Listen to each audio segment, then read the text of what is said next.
Hi there everyone, Will Dupree here in the KXAN live studio bringing you this stream. You're looking live right now at an image from Louisville, Kentucky, where a crowd is marching through the streets there after the grand jury indictment was announced of only one officer who was involved in the shooting death of Breonna Taylor there earlier this year in March. We're going to bring up that shot really quickly so that you all can see what's happening there as people are marching, carrying signs, speaking over loudspeakers there, protesting after the indictment of only one officer, again by a grand jury there in Kentucky.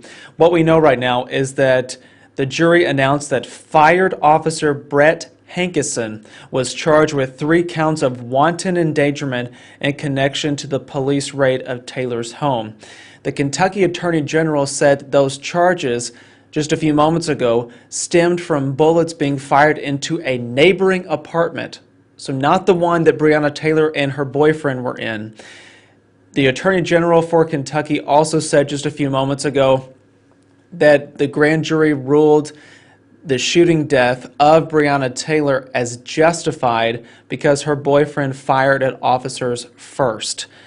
Again, these are details that are just coming out, and you're seeing the response after these particular things were announced a little bit earlier.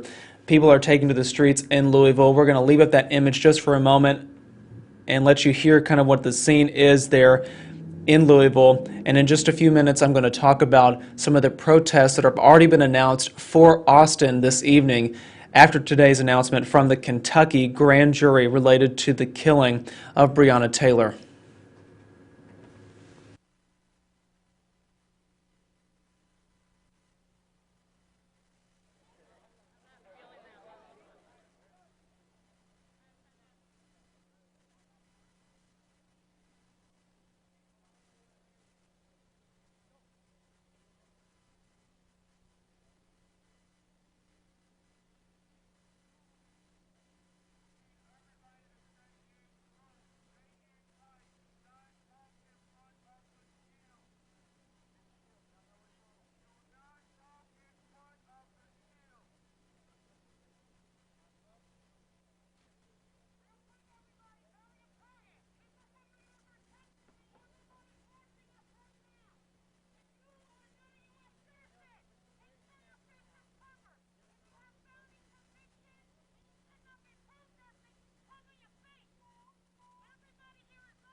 If you are just joining us, I'm Will Dupree here in the KXAN live studio. We're showing you a live image right now in Louisville where people have taken to the street there after the grand jury announced that only one officer involved in Breonna Taylor's killing will face charges. The officer's name, as I pull this up, is Officer Breonna Taylor. He is charged with 3 counts of wanton endangerment, and these charges stem from him firing bullets into a neighboring apartment, the one that Breonna Taylor and her boyfriend were not even in that night back on March. The other 2 officers who were involved in this particular raid were not going to be facing charges at this time. Their shooting that ultimately killed Breonna Taylor has been ruled justified, according to the Kentucky Attorney General just about an hour or so ago there in Louisville. Here in Austin, I'm going to pull up some details that we have up on our website right now so that you all can see that. If you take a look right here, we do have an article up on our website. There are 2 protests planned this evening in Austin related to this announcement today by the grand jury in Louisville, in Kentucky. So there will be held, according to social media, from what we've seen out there at this time, there will be 2 protests, one happening at the Texas State Capitol, the other happening at Austin City Hall, both to stand in solidarity with Breonna Taylor's family, and in opposition to what was announced today by the Kentucky Attorney General. Again, this is details on our website. You can find it there. The headline reading, Justice for Breonna Taylor protest to be held at Austin City Hall, Texas Capitol on Wednesday night. According to one social media post, the event that will be at the Texas State Capitol is happening at 7 o'clock this evening, and we, of course, will be following along with what is being decided and what's being shown as people potentially go and attend that this evening here in Austin. Once again, a live image from Louisville as the grand jury indictment only came back charging one officer involved in that raid that ended up in Breonna Taylor's death in Louisville early this year.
You're looking live once again in Louisville, Kentucky, where people are streaming into the streets to protest against a grand jury's indictment of only one of the officers involved in the case that led to Breonna Taylor's death. That particular officer's name is Officer Brett Hankison. He's facing 3 counts now of wanton endangerment. And the other 2 officers involved, Sergeant Jonathan Mattingly and Officer Miles Cosgrove, have been deemed that their use of force, that fatal use of force that killed Breonna Taylor back in March, is justified. We are continuing to follow this breaking news and developing angles, so please stay with us here at KXAN News. We wanted to jump on to be able to share the reaction that's happening there in Louisville at this time. We also will note that there are 2 protests planned this evening in Austin. One will happen at the Texas State Capitol, the other at Austin City Hall, apparently. We've been trying to gather some more information about those at this time, but according to social media posts, that's where the people will potentially be gathered this evening. The one at the Texas State Capitol is reportedly going to happen at 7 o'clock tonight. We, of course, will keep following it. There are more details about the indictment, the announcement that was announced today there in Kentucky related to Breonna Taylor's case. You can read all about it on our website, kxan.com, and keep your smartphone handy, because if you have the KXAN News app, you can access all that information right there as well. For now, I'm Will Dupree here in the KXAN Live studio. Thanks again for watching. We'll see you back here throughout the day with additional updates. Please, everyone, stay safe and stay healthy.